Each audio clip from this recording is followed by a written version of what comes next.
Umiskor na naman sa kwentong patayan ng pamilya Duterte nang idaan sa biro ni dating Pangulong Rodrigo Duterte ang kanyang solusyon para po lumawak ang tsansa naman naglalabo-labo sa senatorial race. Sa proclamation rally ng mga kandidato sa pagkasenador ng Partido Demokratikong Pilipino, pinuna ni Duterte ang napakaraming kandidatong mag-aagawan sa 12 upuan sa Senado.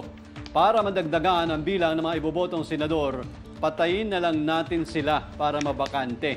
Pabirong hirit po yan ng dating Pangulo na sinalubong ng malakas na tawanan.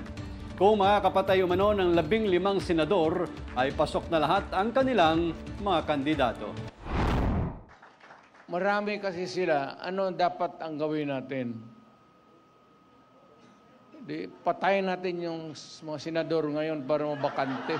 Kung makapatay tayo ng mga 15 na senador, pasok na tayo lahat.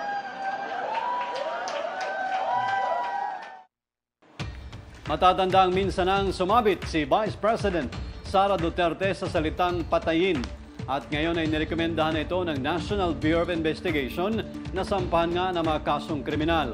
Bukod pa sa isinama ito sa articles of impeachment bilang unang ground para tuluyang matanggal siya sa pwesto. Ang kaso ay nagugat sa bitaong pagbabanta ni Bibi Sara laban kina Pangulong Bongbong Marcos, First Lady Lisa at House Speaker Martin Romualdez sa isang online at live broadcast sa internet kung saan sinabi ng pangalawang Pangulo na ito ay no joke. Mag-alala ma'am sa security ko kasi may kinausap na ako na tao. Sinabi ko sa kanya, kapag pinatay ako, patayin mo si BBM, si Lisa Araneta at si Martin Romualdez. No joke. No joke. Nagbilin na ako, ma'am.